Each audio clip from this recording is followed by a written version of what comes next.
오늘은 사형제 이야기로 시작합니다. 13년 만에 다시 심판대에 오른 사형제. 어제 공개 변론이 열렸는데 무려 4시간 넘게 진행됐습니다.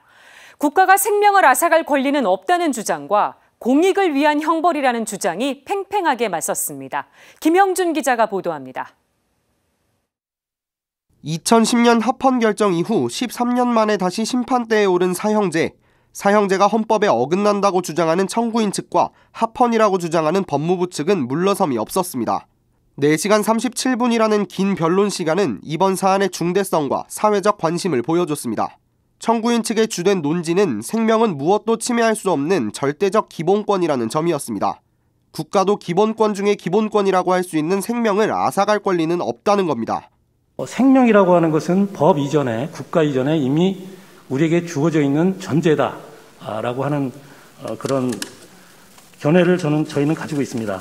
청구인 측은 또 사형제의 범죄 억지 효과가 입증되지 않았다는 점도 강조했습니다. 국내외 사례를 모두 보더라도 실증적으로 그 효과를 확인하기 어렵다는 지적입니다.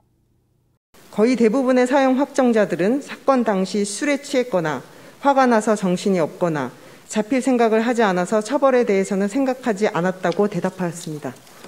반면 법무부 측은 사형은 죽음이 가지는 공포를 고려한 궁극의 형벌로 범죄 예방 효과가 크다고 맞섰습니다. 청구인 측이 대체 형벌로 제시한 종신형으로는 사형의 위하력을 대체할 수 없다는 시각입니다. 범죄 행위로 침해된 일반 국민의 생명권과 사형으로 인해 박탈당한 생명권을 같이 볼 수 없고 공익을 위한 응보로서 여전히 사형은 유효하다고도 주장했습니다. 이번 헌법소원은 현재 존속살해 혐의로 수감 중인 A씨에게 구형됐던 사형을 두고 지난 2019년 제기됐습니다. 한편 변론에 앞서 7대 종단의 대표들은 사상 처음으로 헌재의 사형제 폐지를 위한 공동 의견서를 제출했습니다. 인권의 마지막 희망이라고도 할 수 있는 헌법재판소에서 정부와 국회가 국민의 생명을 함부로 다루지 않는 법과 제도를 만들 수 있도록 이끌어줄 것을 당부드립니다. 모든 생명을 중시하는 가톨릭 교회의 입장도 동일합니다.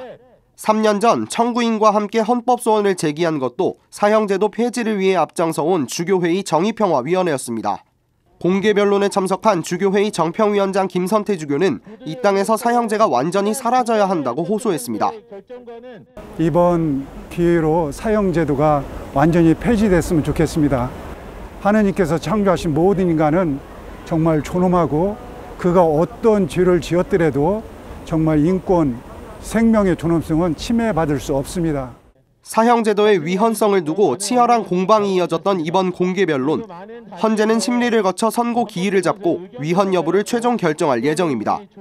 헌법재판관 9명 가운데 6명 이상이 위헌 결정을 내리면 사형제도는 역사의 뒤안길로 사라지게 됩니다. CPBC 김형준입니다.